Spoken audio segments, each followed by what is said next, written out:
Hello students, मैं विशाल बंसल। आज मैं आपको इस वीडियो में फंक्शंस के बारे में एक्सप्लेन करूँगा। जब भी हम फंक्शंस की बात करते हैं तो मेरे हिसाब से मैं इस लॉजिक को 3.3 कहता हूँ। 3.3 का मतलब हमारे पास 3 पॉइंट्स हैं और हमें उन 3 पॉइंट्स के तीनों के 3 सब पॉइंट्स को ध्यान में रखना होता है। आओ देखते हैं कैसे। मेरे हिसाब से फर्स्ट पॉइंट क्या है? Function prototype.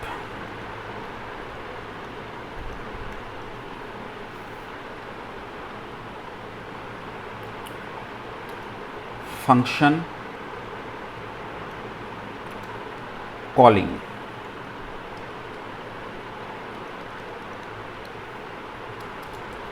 Function definition.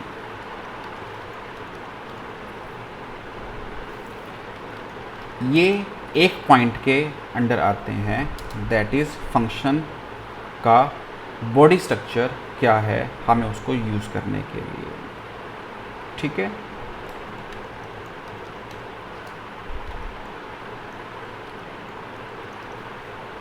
इन प्रोग्राम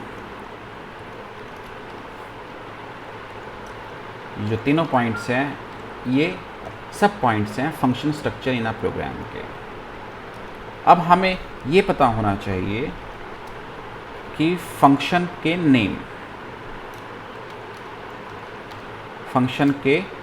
नेम को हम ध्यान में रखते हैं। इसके अंदर फर्स्ट पॉइंट क्या आता है? Return type.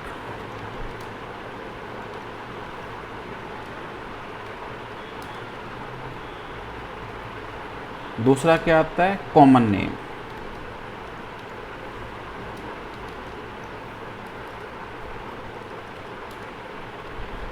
तीसरा क्या आता है? आर्ग्यूमेंट्स।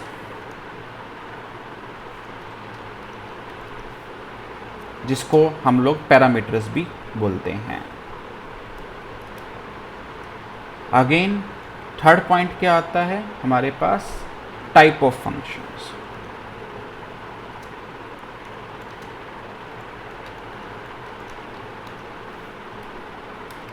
इसके अंदर call by value,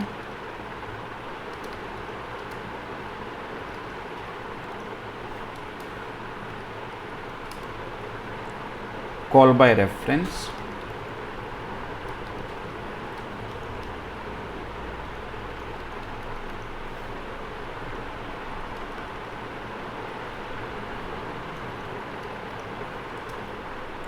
and recursion.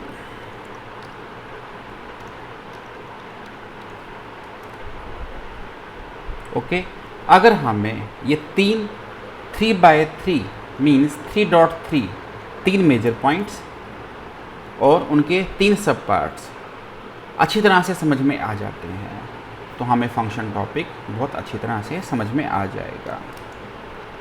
मुझे नहीं लगता कि मैं इस सारे टॉपिक्स को किसी एक वीडियो में प्रॉपर एक्सप्लेन कर पाऊँगा, बट स्टार्ट करते हैं और देखते हैं किस तरीके से हम इसको पूरा कर सकते हैं। सबसे पहले हम क्या करते हैं? फंक्शन प्रोटोटाइप की बात करते हैं।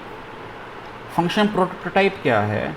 जिस तरीके से सी कंपाइलर हमें कहता है कि किसी भी वेरिएबल को यूज़ करने से पहले उसको डिक्लेयर करना ज़रूरी है, उसी तरीके से किसी फंक्शन को यूज़ करने से पहले या बनाने से पहले हमें उसको डिक्लेयर करना ज़रूरी है।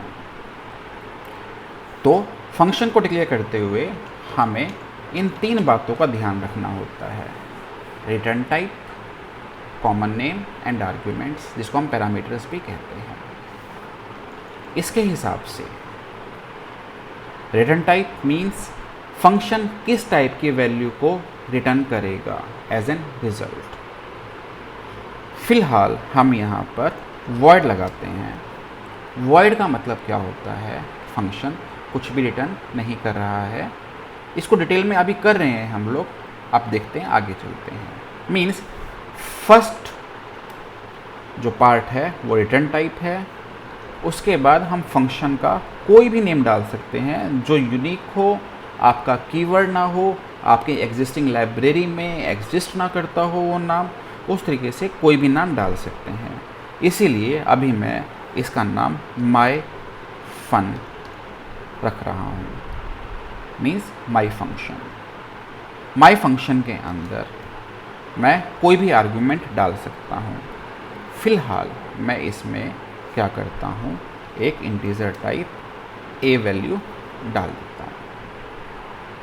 बट जब आप प्रोटोटाइप लिख रहे हैं, ये आपके लिए ऑप्शनल है कि आप यहाँ पे वेरिएबल का नाम स्पेसिफाई करें या ना करें।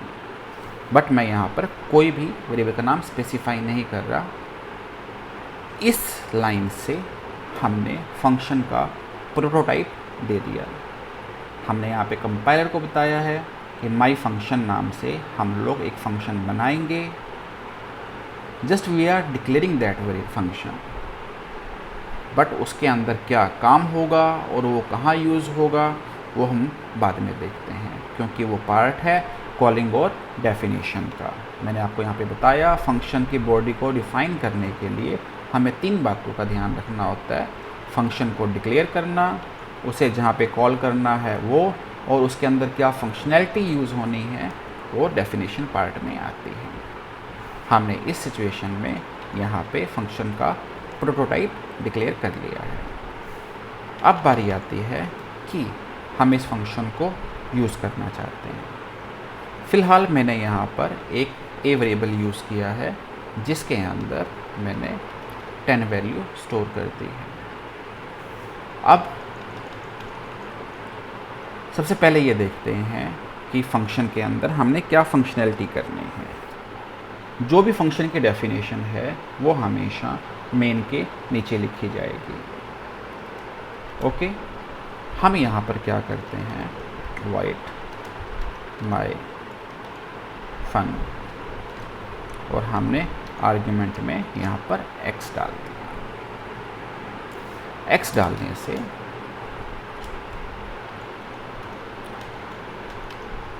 देखिए हमने यहाँ पर कोई वेरिएबल का नाम स्पेसिफाई नहीं किया था, इसीलिए हम यहाँ पर जब डेफिनेशन लिख रहे हैं तो यहाँ पे कोई भी वेरिएबल का नाम यूज़ कर सकते हैं, क्योंकि इस वेरिएबल का मेन के किसी वेरिएबल से कोई कनेक्शन नहीं है। ओके, मैं यहाँ पर फंक्शन बनाता हूँ स्क्वायर ऑफ अ नंबर। तो मेरे पास यहाँ पर एक x वेरिएबल है, इसको हम फॉर्मल आर्ग्यूमेंट भी कहते हैं। और हम क्या करते हैं,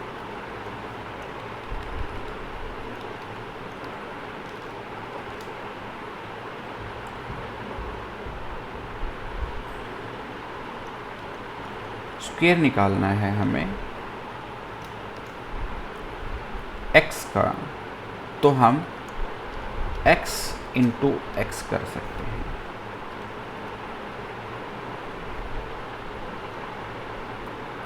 हमने यहाँ पर x की वैल्यू को केवल यहीं पर प्रिंट करवाया है, इसके अलावा कुछ नहीं किया है।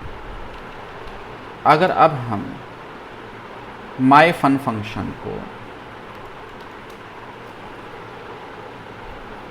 के अंदर a पास कर देंगे, जहाँ पर हमारे पास a की वैल्यू 10 है, और अब इस प्रोग्राम को रन करते हैं। सॉरी, हमने डॉक्यूमेंटेशन को कमेंट नहीं बनाया। इस प्रोग्राम को रन करते हैं। अगेन मेरी हमेशा की तरह stdio.h लिखना भूल गया हूँ।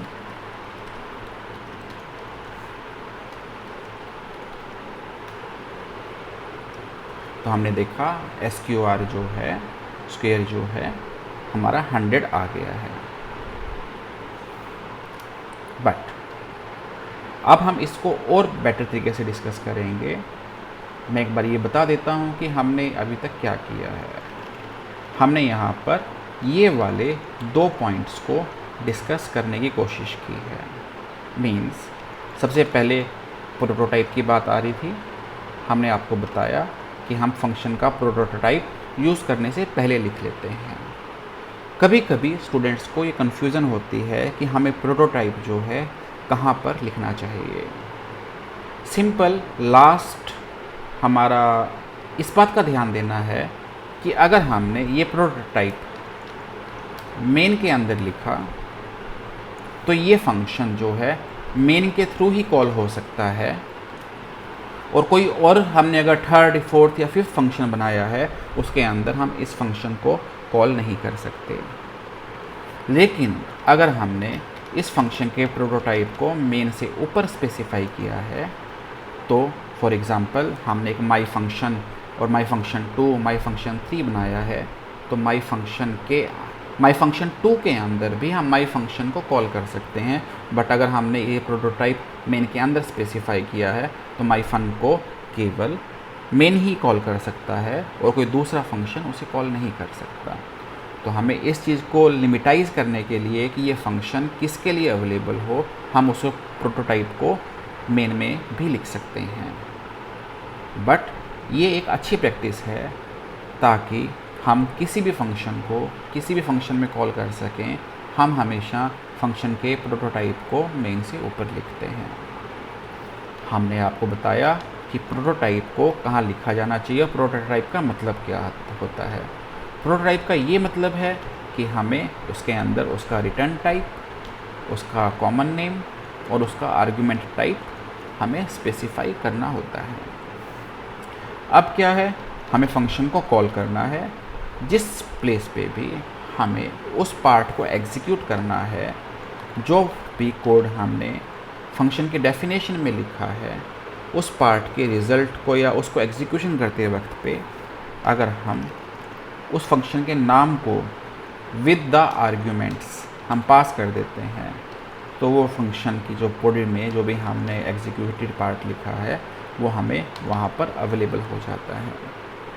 इसी पार्ट को हम लोग फंक्शन कॉलिंग कहते हैं।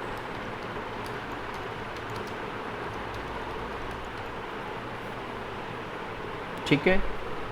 डेफिनेशन क्या कहता है? डेफिनेशन का मतलब ये है टू स्पेसिफाई दैट थिंग कि आपका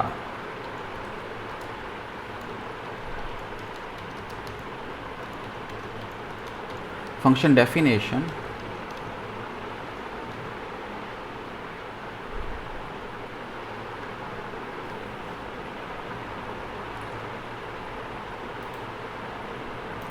फंक्शन के डेफिनेशन का मतलब ये होता है कि आपको ये बताना कि उस फंक्शन ने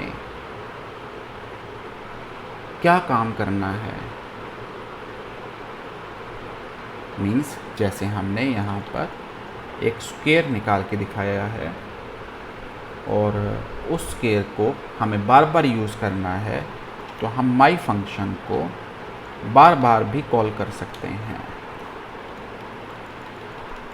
जैसे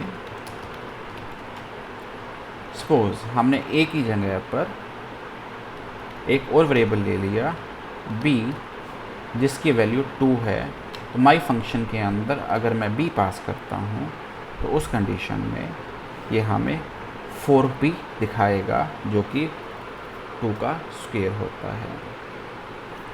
मीन्स हमने एक फंक्शन को बना लिया, बनाने के बाद जितने बार भी हमको इसको यूज़ करना है विद डिफरेंट वेरिएबल्स, हम उस स्पेसिफिक कोड को बार बार यूज़ कर सकते हैं। इस पूरे पॉइंट के अंदर आपको एक चीज़ मैं ज़रूर बताना चाहूँगा कि यहाँ पर हमारा a और b जो है एक्चुअल आर्ग्यूमेंट है, और यहाँ पे हमारा जो है फॉर्मल आर्ग्यूमेंट है।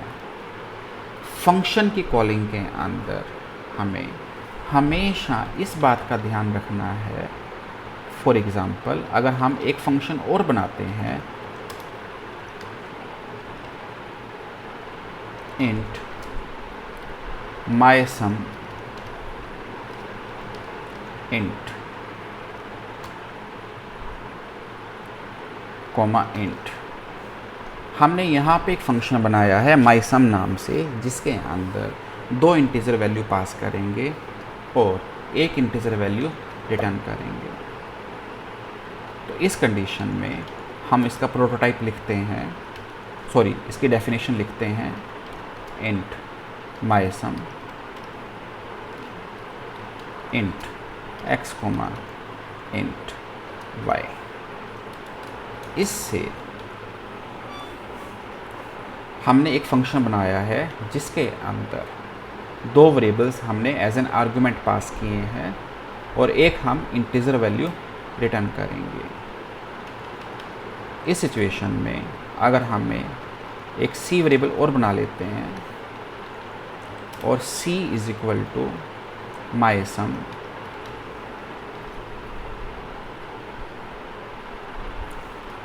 a, b पास करते हैं, उसके बाद the sum is %d, c लिखते हैं। इस सिचुएशन में हम यहाँ पर क्या करते हैं, फंक्शन में एक z वेरिएबल लेते हैं और z is equal to x plus y करते हैं, रिटर्न z लिखते हैं। ये लाइन लिखने से क्या होगा, जहाँ से हमने सम फंक्शन कॉल किया है, कहाँ से कॉल किया है, यहाँ से, इसके लेफ़्ट साइड में जो भी वेरिएबल लिखा हुआ है, रिटर्न स्टेटमेंट में जो भी वेरिएबल हमने लिखा हुआ है मीन्स z, इस स्टेटमेंट से क्या होगा, जो z की वैल्यू है, जहाँ से हमने सम फंक्शन कॉल किया है उसके लेफ़्ट साइड वाले वेरिएबल में वो वैल्यू जाकर स्टोर हो जाएगी। इससे क्या होगा, सपोज हमने यहाँ पर a और b 2 arguments, actual arguments pass किए थे, जो कि कॉरस्पॉन्डिंगली x और y फॉर्मल आर्ग्यूमेंट्स में जाकर स्टोर हो गए। मैं क्या कहना चाह रहा हूँ, a की वैल्यू आपकी x में जाएगी, b की वैल्यू आपकी y में जाएगी। मीन्स जो पहला आर्ग्यूमेंट है एक्चुअल आर्ग्यूमेंट, वो पहले फॉर्मल आर्ग्यूमेंट में स्टोर होगा, उसकी वैल्यू स्टोर होगी, और जो दूसरा आपका एक्चुअल आर्ग्यूमेंट है उसकी वैल्यू जाकर आपकी दूसरे फॉर्मल आर्ग्यूमेंट में स्टोर होगी। तो इसके हिसाब से हमारे पास x के अंदर अब 10 आ गया और b के अंदर हमारा y के अंदर हमारा 2 आ गया, जो कि एग्जैक्टली b की वैल्यू है। हमने यहाँ पे एक लोकल वेरिएबल लिया जिसके अंदर हम उसको सम को स्टोर करेंगे। हमने यहाँ पे क्या किया, x और y की वैल्यू को z में स्टोर कर दिया। जब हम z की वैल्यू मीन्स 12 को रिटर्न z लिखा, तो जो 12 है वो हमारा जाकर c के अंदर स्टोर हो गया। जब हम इस c को प्रिंट करेंगे तो ये हमें 12 दिखाएगा। आओ देखते हैं, यहाँ पर हमें शो होता है द सम इज़ 12, मीन्स हमारे पास c के अंदर यहाँ पर 12 आ गया है। इन दोनों फंक्शंस के अंदर एक जो मेजर डिफरेंस समझाने की कोशिश कर रहा हूँ वो ये है return type and arguments. My fun function के अंदर हमने रिटर्न टाइप वॉइड डाला था। वॉइड डालने का मतलब क्या होता है कि हम इसमें कोई भी रिटर्न स्टेटमेंट नहीं लिखेंगे। अगर आपको x के स्क्वायर को रिटर्न भी करवाना है तो आप उस कंडीशन में x का स्क्वायर के लिए हम क्या करेंगे, एक यहाँ पे वेरिएबल ले लेंगे sqr, tsqr ले लेते हैं। और फिर हमने क्या किया, इस वैल्यू को प्रिंट ना करवा कर TSQR में x स्टार x लिखा और रिटर्न में TSQR लिख दिया। इससे क्या होगा कि हमने अब क्या किया, TSQR वेरिएबल के अंदर, टेम्परेरी SQR के अंदर x का स्क्वायर ऐड करके स्टोर करके हमने उसको रिटर्न करवाया।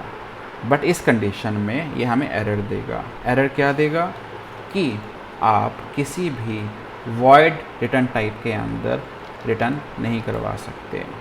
अगर आप फिर भी करवाना चाहते हैं तो आपको इस वॉइड की जगह पर इंट लिखना पड़ेगा। इंट किस लिए लिखना पड़ेगा, क्योंकि जो हम SQR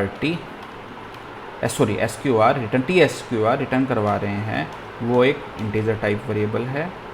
ये इंटीजर टाइप वेरिएबल है, इसलिए रिटर्न टाइप भी हमारा इंटीजर आएगा। जैसे कि हमने MySum फंक्शन के अंदर भी जो रिटर्न टाइप है इंट लिखा, क्योंकि हम यहाँ पर z रिटर्न करवा रहे थे और z जो है हमारा इंटीजर टाइप था, इसलिए हमने यहाँ पर इंट लिखा। बट आपने इस बात का ध्यान देना है, ये आपको खुद डिसाइड करना है कि आपको फंक्शन को रिटर्न करवाना है या वॉइड रखना है। अगर आपको, इसमें एक छोटा सा पॉइंट है आपको समझाने लायक ये है कि अगर आपको ये लगता है कि हमें किसी स्पेसिफिक फंक्शन के वैल्यू को या रिज़ल्ट वैल्यू को आगे फर्दर किसी कैलकुलेशन के अंदर दोबारा से यूज़ करना पड़ सकता है, तो उस कंडीशन में आपको वैल्यू को रिटर्न करवा कर मेन के अंदर उसको यूज़ कर सकते हैं। जैसे कि अगर मैंने यहाँ पर आपको MySum के अंदर मुझे C भी ऐड करना है, तो मैं यहाँ पर क्या करता हूँ, B की जगह पर C लिख लेता हूँ। इसका मतलब क्या हुआ कि हमारे पास जो A और B की वैल्यू आई थी जो 12 थी, C के अंदर अब 12 आ गया, A की वैल्यू 10 थी और C की वैल्यू जो है 12 थी। तो अगेन हमने C को फर्दर कैलकुलेशन के लिए यूज़ करना था, इसीलिए हमने रिटर्न किया और रिटर्न करने के बाद हम रिटर्न वैल्यू को आगे फर्दर कैलकुलेशन में भी यूज़ कर सकते हैं। एक बहुत अच्छी प्रैक्टिस होती है कि जब भी आप कोई फंक्शन बनाते हैं तो उस कंडीशन में अगर पॉसिबल है तो वैल्यू को रिटर्न करके मेन में रिज़ल्ट लें, क्योंकि फंक्शन का मेन हमें ध्यान रखने वाली बात क्या है कि आप जो इनपुट है और आउटपुट है वो हमेशा मेन में रखें। फंक्शन में वैल्यूज़ को एज एन आर्गुमेंट पास करें। आर्गुमेंट्स पास करने के बाद जो फाइनल वैल्यू है वो आप रिटर्न करवा के किसी वेरिएबल में स्टोर करवाएं और स्टोर करवाने के बाद उसको फर्दर कैलकुलेशन में या डिस्प्ले पर्पज़ के लिए ये यूज़ करें। मैं एक बार आपको समरी देना चाहूँगा कि हमने इस वीडियो में क्या किया है, और नेक्स्ट वीडियो के अंदर हम call by value, call by reference को डिस्कस करेंगे। ठीक है, हमारे पास पॉइंट क्या है, शुरू से मैं एक्सप्लेन कर रहा हूँ कि फंक्शन को समझने के लिए हमारे पास 3 मेजर पॉइंट्स को दिमाग में रखना है और उनके अंदर 3 सब पॉइंट्स हैं। सबसे पहले फंक्शन का प्रोटोटाइप, कॉलिंग और डेफिनेशन। प्रोटोटाइप के अंदर क्या है कि आपको ये डिसाइड करना कि फंक्शन का प्रोटोटाइप कहाँ लिखना है, जो कि डिसाइड करता है कि हम उस फंक्शन को किस किस स्कोप के अंदर कॉल कर सकते हैं। कॉलिंग मीन्स जहाँ पे आप उस फंक्शन को एग्जीक्यूट करके उसके रिज़ल्ट को स्टोर कराना चाहते हैं, या आप उसको रिटर्न नहीं करवा रहे तो आप फंक्शन में भी वैल्यू को डिस्प्ले करवा सकते हैं। तीसरा, फंक्शन डेफिनेशन। फंक्शन डेफिनेशन ये बताती है कि हमें फंक्शन में क्या एग्जीक्यूशन पार्ट रखना है। दूसरा, फंक्शन के नेम के अंदर 3 बातों का हमें ध्यान रखना है कि उसका रिटर्न टाइप क्या होगा, वॉइड भी हो सकता है अगर हमें फंक्शन के कुछ रिटर्न नहीं करवानी है। कॉमन नेम, ये जो नेम है सभी फंक्शंस का डिफरेंट होता है, जिससे कंपाइलर को सभी नेम को डिफ्रेंशिएट करने में हेल्प मिलती है। और आर्ग्यूमेंट्स, जिसको हम पैरामीटर्स भी कहते हैं। आर्ग्यूमेंट ये स्पेसिफाई करता है कि किस वैल्यू के ऊपर, किस टाइप की वैल्यू के ऊपर उसने आगे फर्दर एग्जीक्यूशन करना है। ठीक है, हमने यहाँ पर इस प्रोग्राम के अंदर दो फंक्शंस बनाए हैं। ये दो फंक्शंस, एक रिटर्न टाइप जिसका वॉइड है, एक आपका इंटीजर है। ये स्पेसिफाई कर रहा है कि माई फंक जो है कुछ भी वैल्यू को रिटर्न नहीं करेगा, केवल वो रिज़ल्ट को अपने पास ही डिस्प्ले करेगा। माई सम फंक्शन में ये स्पेसिफाई कर रहा है कि फाइनली एक इंटीजर टाइप वैल्यू को रिटर्न करेगा और हम इसके अंदर दो इंटीजर टाइप वैल्यूज़ को पास करेंगे। इन द सेम वे हमने यहाँ पर देखा कि किस तरीके से हम लोग माई फंक्शंस को दो बारी डिफरेंट वैल्यू से कॉल्स कर सकते हैं, जो कि ये चीज़ स्पेसिफाई करता है कि एक फंक्शन जो है हम बार बार कॉल करके उसका बेनिफिट ले सकते हैं। माई सम के थ्रू मैंने आपको ये समझाने की कोशिश की है कि हम उसमें एक या एक से ज़्यादा काफ़ी सारे आर्गुमेंट्स पास कर सकते हैं। इस कंडीशन में क्या है कि आपका पहला वेरिएबल जो एक्चुअल आर्गुमेंट है वो पहले वेरिएबल के अंदर अपनी वैल्यू को भेजेगा और जो दूसरा वेरिएबल है वो दूसरे फॉर्मल आर्गुमेंट वाले वेरिएबल के अंदर अपनी वैल्यू को भेजेगा। यहाँ पे हम लोग अपने कुछ टेम्परेरी लोकल वेरिएबल्स भी बना सकते हैं जो कि with in this function available होते हैं, और आप कोई भी छोटा बड़ा कैलकुलेशन करके फाइनल वैल्यू को फंक्शन से मेन में वापस रिटर्न कर सकते हैं। जब भी आपको रिटर्न स्टेटमेंट लिखते हैं तो ऑटोमेटिकली क्या होता है कि जहाँ से आपने वो फंक्शन कॉल किया है वहाँ पर उसके लेफ़्ट साइड वाले वेरिएबल में जाकर उसकी वैल्यू को हम लोग स्टोर कर सकते हैं, और आप इन द सेम वे आप उस वैल्यू को दोबारा से किसी आगे कैलकुलेशन में भी यूज़ कर सकते हैं। इस कोडिंग के अंदर मैंने ऊपर वॉइड लिखा है, बट यहाँ पे हमने प्रोग्राम को समझाने के चक्कर में कुछ ऐसे चेंजेस कर दिए हैं जो हम वापस रिवर्ट कर देते हैं। हमारा ये फंक्शन जो वॉइड था, हमने कोई लोकल वेरिएबल नहीं बनाया था और जस्ट एक प्रिंट स्टेटमेंट डाली थी। मैं समझता हूँ कि आप लोगों को इसमें फंक्शंस के बारे में काफ़ी पॉइंट्स क्लियर हो गए होंगे। मेरी मैक्सिमम कोशिश ये है कि आपको मैं छोटी से छोटी बारीक पॉइंट को एक्सप्लेन कर पाऊँ, ताकि जो आप जब आगे फर्दर कुछ सीखें तो आपको उसमें बेसिक्स क्लियर हों। ऐसा भी होता है कि कभी कभी चीज़ों को एक्सप्लेन करते हुए कुछ चीज़ें दिमाग में से निकल जाती हैं जो मैं एक्सप्लेन करना तो चाहता हूँ, बट वीडियो की लेंथ को देखते हुए मैं उसको भूल जाता हूँ या इग्नोर कर देता हूँ। प्लीज़ अगर आपको ये वीडियो पसंद आया है तो उसको लाइक कीजिए, शेयर कीजिए, सब्सक्राइब कीजिए, और अपने कमेंट्स बॉक्स के अंदर अपने सजेशंस और एक्सप्लेनेशंस वगैरह मुझे दीजिए। You are most welcome. Thank you.